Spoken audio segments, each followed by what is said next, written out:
Assalamu alaikum. Wakenya hoye.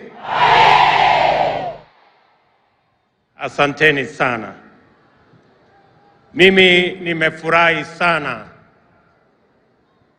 kwamba katika jamhuri hii ya kwanza kwa serikali ya awamu ya 5 tunasherekea jamhuri kwa njia ama kwa hali tofauti. Today we celebrate this jamhuri in a special way that we have intentionally profiled this jamhuri to be the jamhuri of technology and innovation.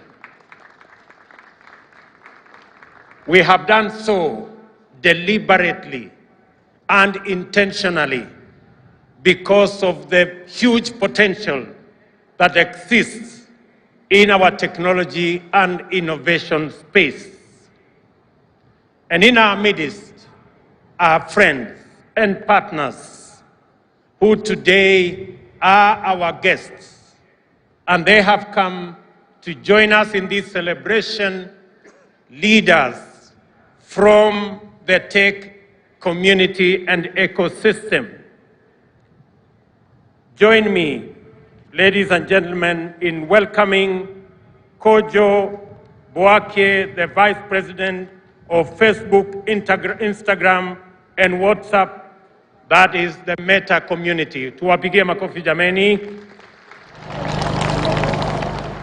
Also join me in welcoming Fulufelo Badugela from MultiJoice. Tumpigie makofi. And Alex Okosi from Google and YouTube. Tumpigie makofi. Na mama wetu Phyllis Migwi kutoka Microsoft. Tumpigie makofi. Na Salim Egos from Mastermind. Let us celebrate him as well.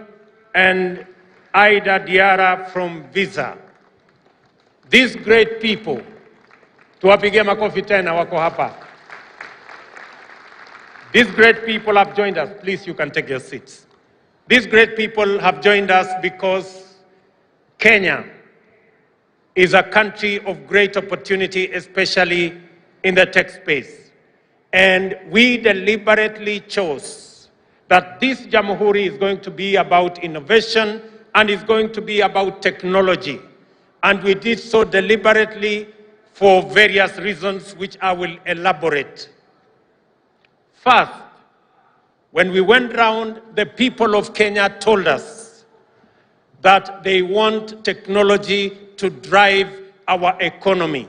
And that is why we have decided that we are going to have a 100,000-kilometer superhighway that is going to be built to enable internet access our homes, our cities, our towns, and every part of the Republic of Kenya, because that is how we are going to be delivering government services going into the future.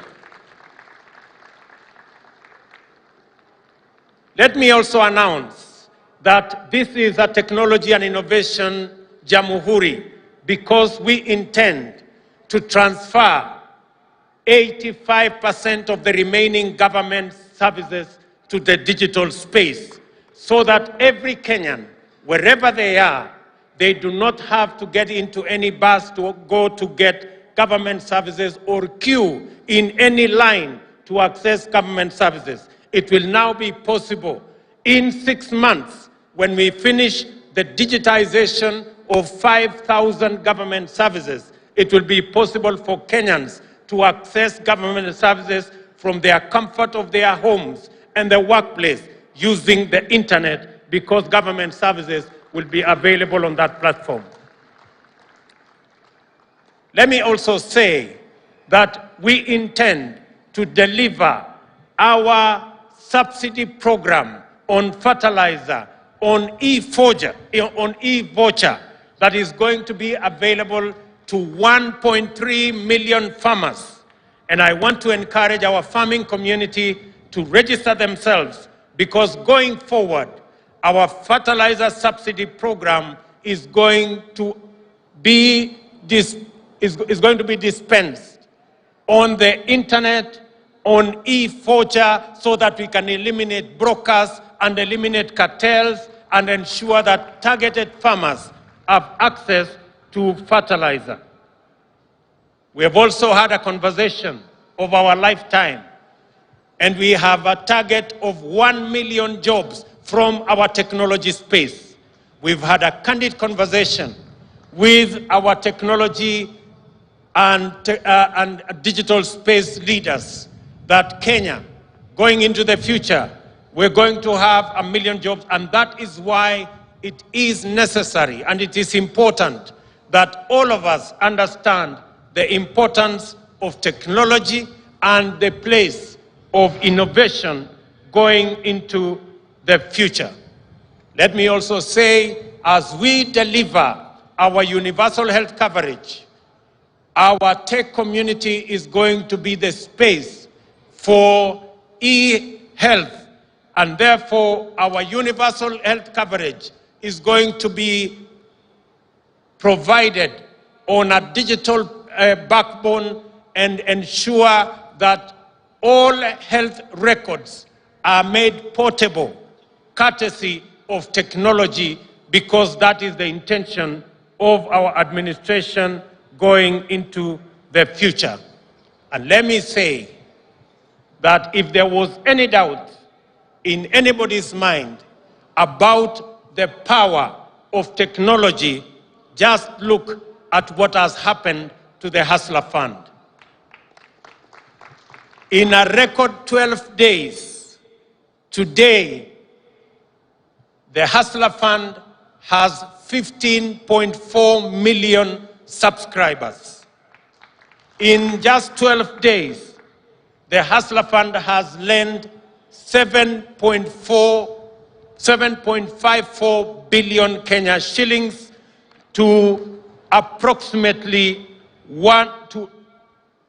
to the 7.4 to the 15 million Kenyans that are on that space. And let me also say that the Hustler Fund has accumulated savings of close to 400 million shillings in just 12 days, well on track to 1 billion shillings in the next few days. It confirms the power of technology. Without committees, without secretariat, that is what the Hustler Fund has achieved. And the good news, and I want to thank the millions of Kenyans who have borrowed on this platform, that today 1.2 billion shillings has already been repaid by Kenyans who borrowed on this platform. And it is clear that two things have come around because of what you have seen on the Hustler Fund. Number one, it has provided a platform for millions of Kenyans who have been looking for an opportunity to save. And number two, the Kenyans borrowing on this platform, they have not been derailed by the rhetoric of those who are against the Hustler Fund.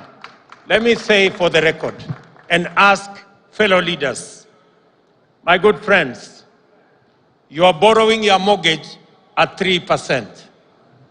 You have the capacity to borrow from your bank at 14%. Why do you want to derail the hustlers who today are suffering from Shylocks and from predatory lenders, and they are being charged 360%?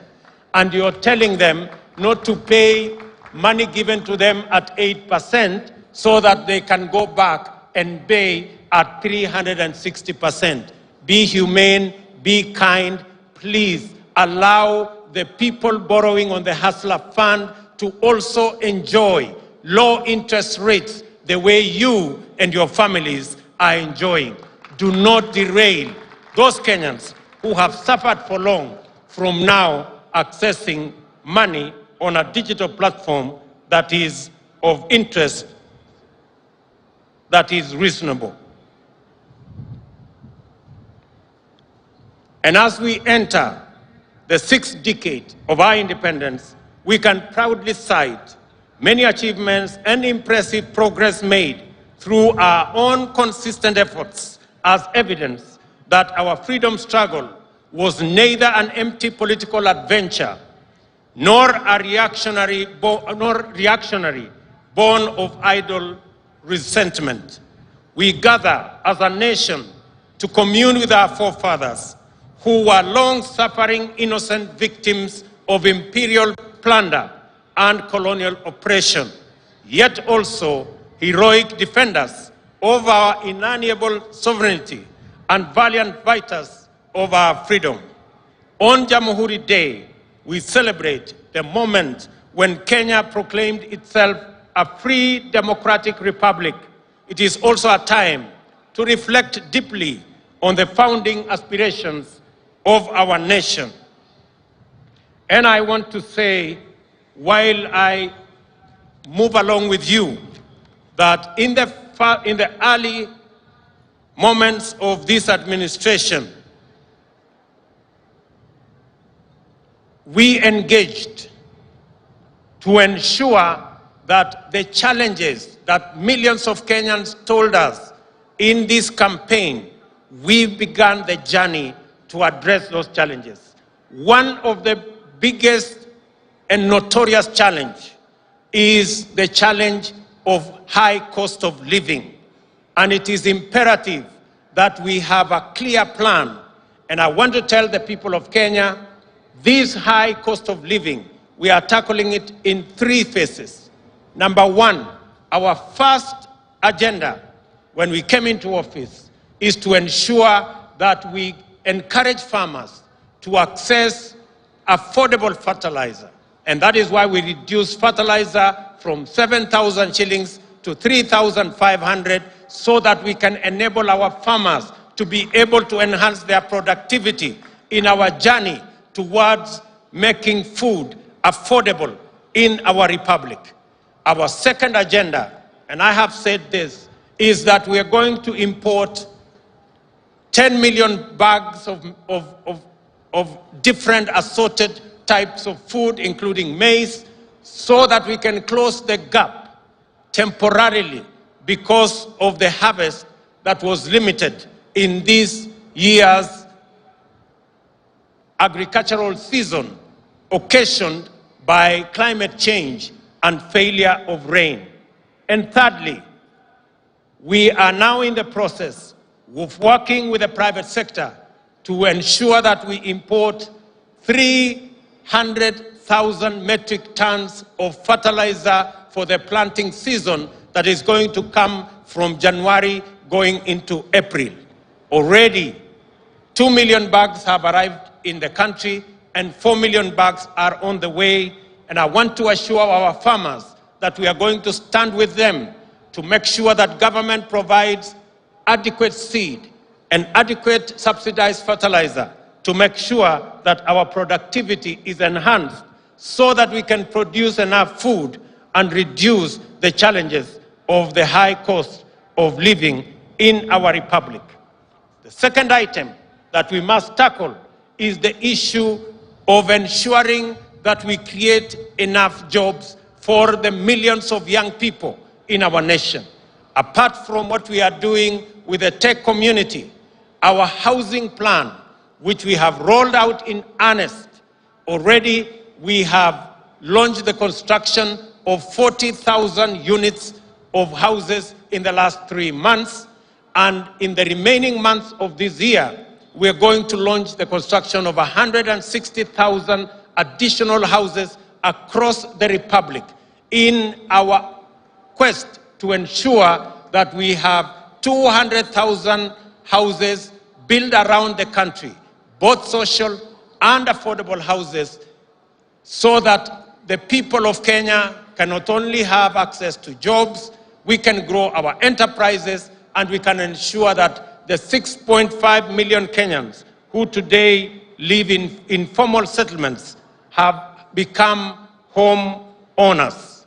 I want to request and ask all county governments. We already have 15 county governments that are working with us on this plan. I want to ask all the remaining county governments to come on board so that we can move together in the journey to ensuring that we create jobs, we build our enterprises, and Kenyans have access to affordable housing. Let me also say, on the matter of ensuring that we have adequate food, our fourth item is to ensure that we transit from rain-fed agriculture to agriculture under irrigation. And that is why we are building 100 new mega dams around the country under our new program of private-public partnerships that will be anchored on water purchase agreements that will be underwritten by the government of Kenya so that we can work with the private sector to produce enough irrigation facilities and also to ensure that we supply and harvest enough water for us to power the engines of our irrigation and transit from the 670,000 land under irrigation to 3 million in the coming years so that we can also produce enough food using irrigation. Let me also say that under our value addition, agro-processing and manufacturing sector, our triple program and intervention that will bring on board the Dongo Kundu Special Economic Zone, all the other economic zones, including the Naivasha Industrial City, and our city in Athi River. We will ensure that going into the future, our industrialization agenda that has been going down, which has gone from 9% to 7%, we have agreed with our private sector that we will re-engineer that space using the products we have, from coffee to tea to avocado to leather to cotton. And we have agreed that industrialization is going to contribute from our 7% at the moment. We want to move it to 20% of our GDP by 2030, because that is the way we are going to add value to our products, we are going to create jobs, and we are also going to create wealth. Let me also say that, mindful of this solemn obligation to do right, while laying the foundation of a flourishing nation for future generations, I have pursued several interventions since I took office nearly 3 months ago with the urgency, zeal, and focus that the moment demands. Since then, we have engaged successfully to reorient policing operations from a heavy and illegitimate reliance on illegal and extrajudicial interventions, which frequently entailed such intolerable violations as abductions, torture, disappearance, and murder. There is now consensus that a new policing paradigm is at hand, and it is possible to achieve a high level of security for our citizens and also observe their rights and freedoms to the greatest extent. I commend the entire National Police Service, from the constable on the beat to the Inspector General, for the enthusiasm with which they have embraced the changes and enhanced our general security through increased vigilance and improved relationship with citizens and their communities. Before the end of the year, I will be appointing a task force to review the terms and service, the terms of service of our Kenya Police Service. It is instructive to note that the people of Kenya talked to us about predatory lending. And I engaged, when I came into office, 3 fintech institutions on the way forward in making mobile loans more affordable. As a result, there was a drastic reduction in the interest charged on the Fuliza service, signaling a new era of affordable credit for borrowers. I also engaged lenders on the need to liberate more than 4 million borrowers from the prejudice arising from being blacklisted under the Credit Reference Bureau framework, which arbitrarily paralyzes their business prospects. We have secured an agreement with the lenders to abandon this punitive approach and shift to a credit scoring system which incorporates incentives for both lender and borrower. Let me also say that under our program on managing climate change, we will ensure that we build our 15 billion tree cover to be planted around the country. We will build it from the bottom up. The Ministry of Interior has the instructions to start with the 45,000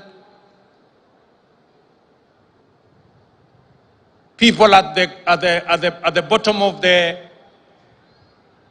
provincial administration pyramid, the Nyumba Kumi leaders, 45,000 of them coming to the 9,000 assistant chiefs and 4,000 chiefs to ensure that we build from the bottom going up our tree planting exercise to ensure that we reach the 15 billion trees planted across the country. And I want to thank the governor of Nairobi.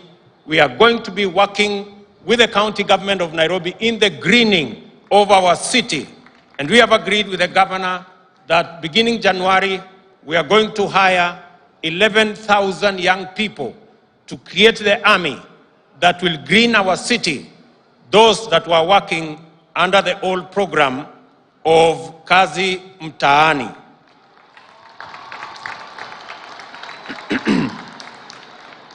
I want to ask other governors in other parts of Kenya to join us in this exercise of tree planting, because it is an exercise of our moment to manage the effects of climate change. As you all are aware, we also appointed a working party to look into our education system. I want to say the preliminary report from the Presidential Working Party on Education Reform has been brought to the government, and we have agreed that our junior secondary schools will now be domiciled in our primary schools to ensure that we save parents the huge costs that would go with taking their children to schools far away from their homes.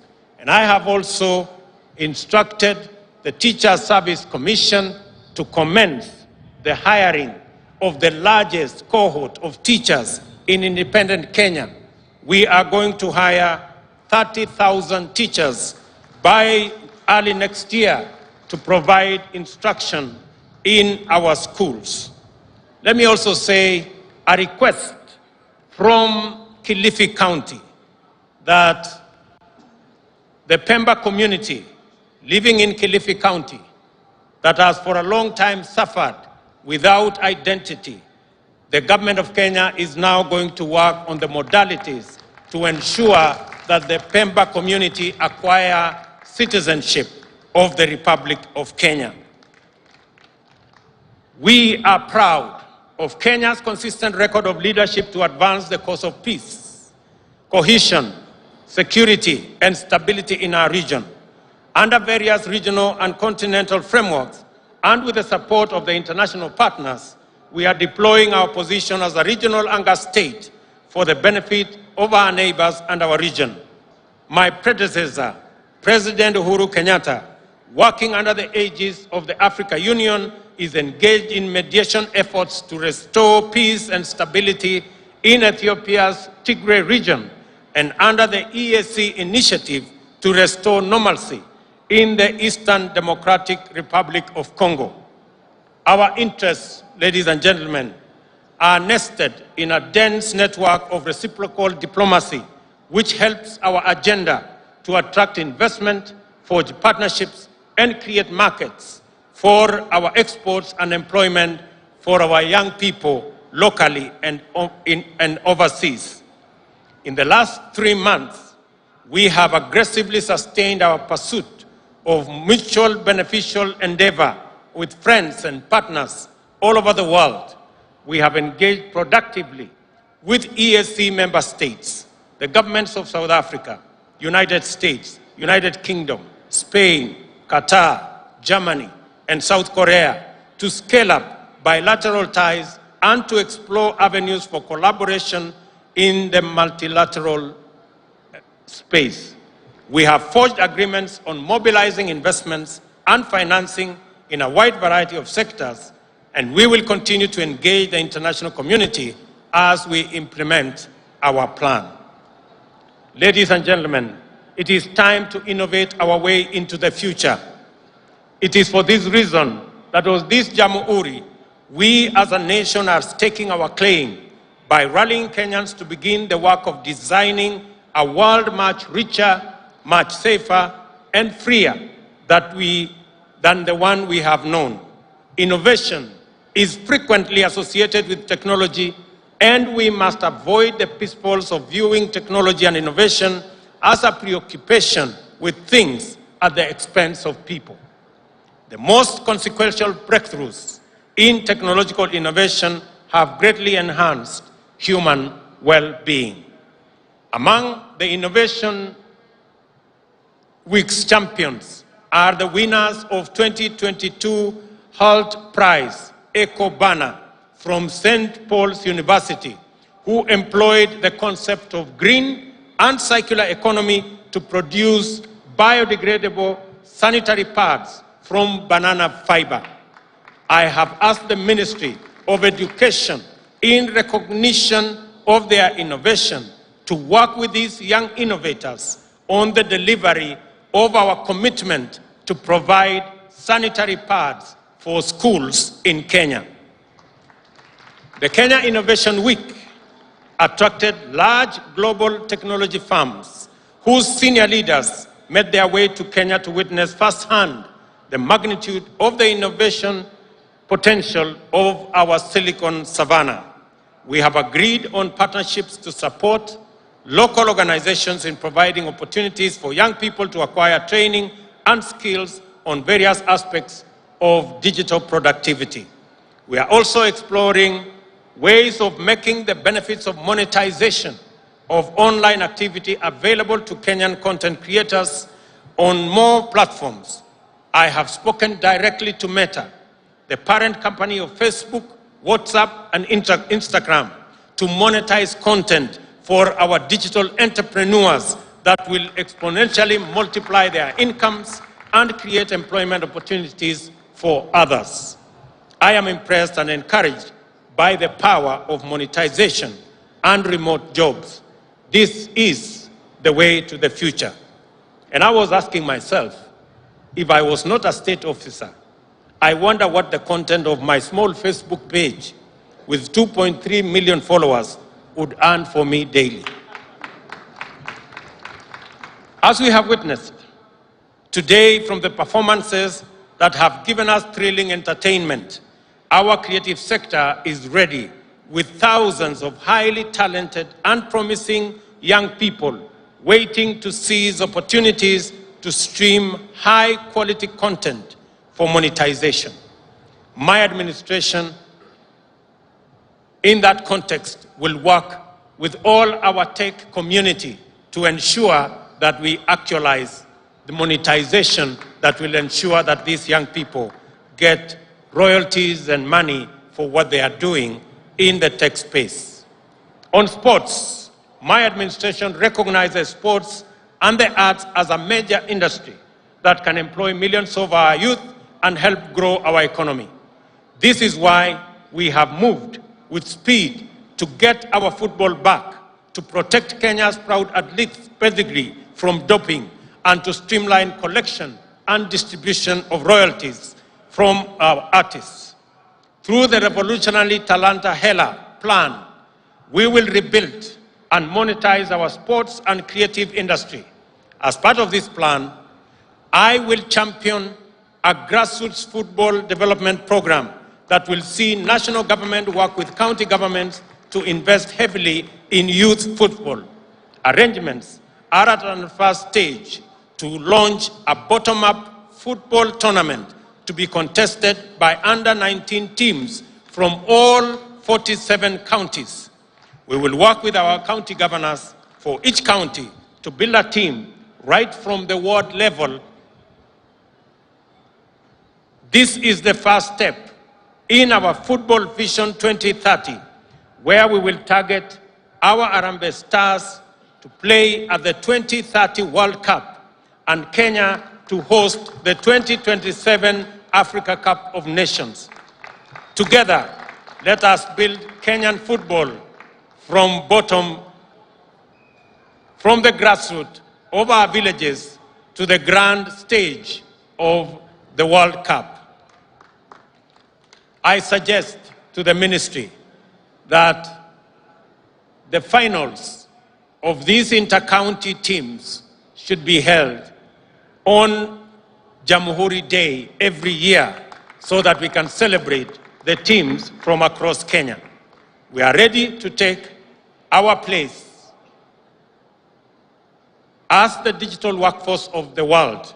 Our commitments under the digital superhighway components of our plan were intended for this purpose. To underscore our intent, we are today unveiling several cohorts of graduates whose training was supported under arrangements between the Government of Kenya and the private sector. Safaricom retrained a number of university and TVET graduates to meet the digital industry needs of software engineering and data. Also, graduating today are the Presidential Digital Talent Program, a class of talented youth selected by the Information and Communication Authority for training through internship. Additionally, it is a big day for the beneficiaries of the Kenya Commercial Bank Tujiajiri program. And finally, the Google Hustler Academy, who underwent an intensive and interactive training program, are ready to begin their journey in a world of work and opportunity that is now familiar territory. I now request all these graduates present today to rise. Hawa ndio wangwana wako hapo. And let me say the following to them. Fortune rewards the bold. I congratulate the young people who followed their curiosity and passion to explore new ideas and possibilities, and are now at the threshold of a new chapter in their lives and careers. I can say that through this disruptive graduation, you have now been granted the power to create, to connect, to innovate, and to inspire. I wish you success and God's blessings. Congratulations. You can now take your seats. Asanteni sana. We also congratulate 29-year-old Nelly Cheboy, the founder of TechLead Africa, who this morning was declared the CNN Hero of the Year for her work in creating computer labs for Kenyan children to access opportunities in the digital world. Congratulations, Nelly, for connecting and inspiring thousands of Kenyan children. As promised, everyone present in this stadium today will get a free scholarship on global entrepreneurship and innovation from the Thunderbird School of Global Management at Arizona State University. It is now time to keep that promise. There is a QR code near you. Mumeipata? Scan and access the scholarship now. A 16-unit course that would have costed you 100,000 is now accessible to you for free, courtesy of the Innovation JAMHURI. I also appreciate the firms and organizations which have stepped forward to support our vision to make Kenya the hotbed of innovation. We will continue to do our part and make such partnerships bigger in future, and you are always welcome to be part of Kenya's journey to greatness. As part of this endeavor, KONSA has started the distribution of 23,000 virtual desktops to TVETs to enable students exploit remote job opportunities across Kenya. Ladies and gentlemen, we are committed to support young people in re-establishing this country as the Republic of Ideas and the home of innovation. Through a dedicated startup fund, government will support the most innovative ideas each year to scale up into viable enterprises and commercial brands that will provide employment and drive our economic growth.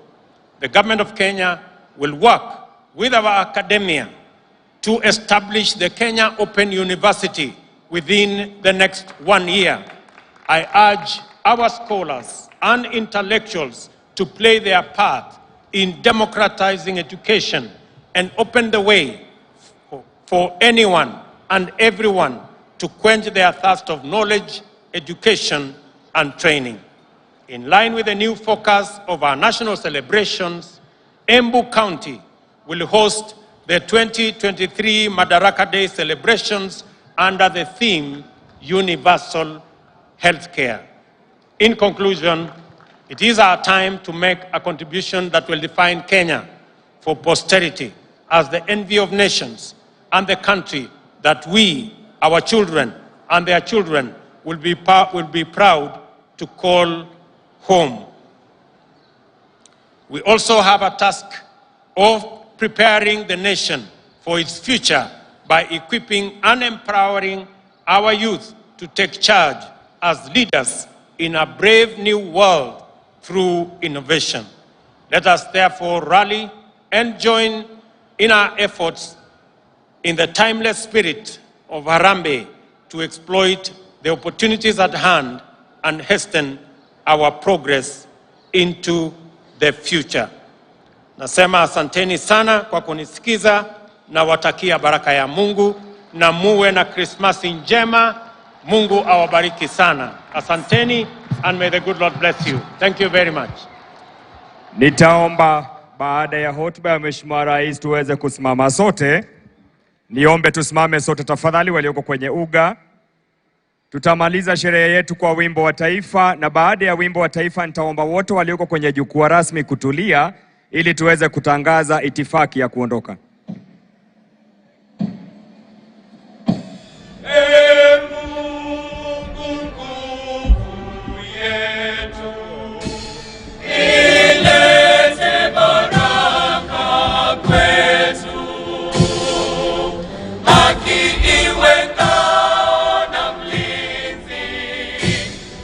Tuka